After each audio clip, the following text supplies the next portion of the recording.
We'll have much more on Umberto and Imelda coming up in just a moment, but clearly moving now away from the East Coast, so some good news there. We could see some large swells, some rough seas for Atlantic-facing coastline, even here in southern New England. Meanwhile, the sun set on the last day of September, doing so with some scattered mid and high-level clouds there. A beautiful scene reflecting from the sky there over the Baltic Reservoir. Thank you to Sue for sending in that picture.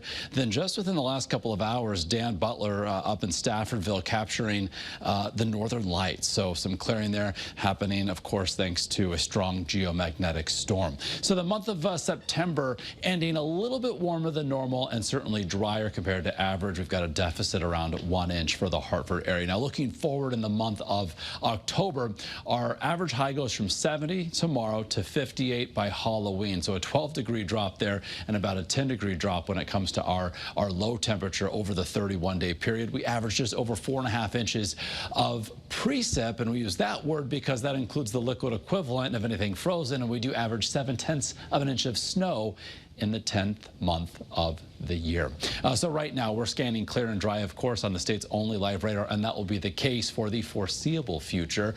We are trending cooler, seasonably so tonight, and temperatures will be actually a couple degrees below average through the end of the work week, and then a big warm up is on the way as late summer warmth returns over the upcoming weekend. On the allergy front, no major issues here through the end of the work week. Currently, our ICANN view from Waterbury, 62 in the Brass City, northeast wind at 12, 55, a north wind at 9 coming in from the Groton, New London area. So that northeasterly wind, thanks to high pressure building out of Canada. We have a cold front that's been pushing through, falling apart, but that's going to help to steer both of these tropical systems away from the East Coast. So we've got Umberto, it's going to be passing north of Bermuda, and then Imelda coming closer to Bermuda by, say, 24 hours from now, perhaps as a Category 2 storm. Meanwhile, back here in Connecticut, as we step out the door tomorrow morning, temps that bottom out in the 40s inland, climb in the low 50s as we head toward and past sunrise.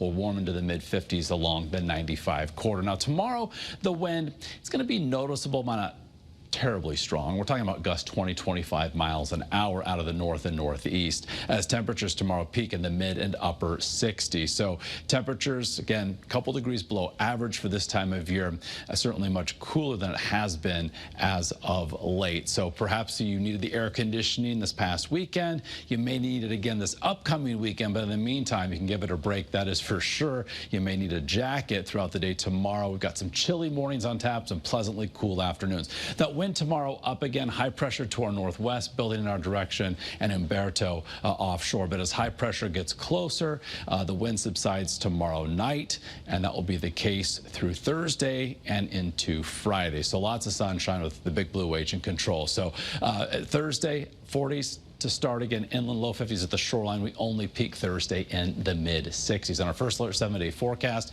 tomorrow night near 40, as well as Thursday night. That means the usual cooler spots, northwest, northeast Connecticut could dip into the upper 30s.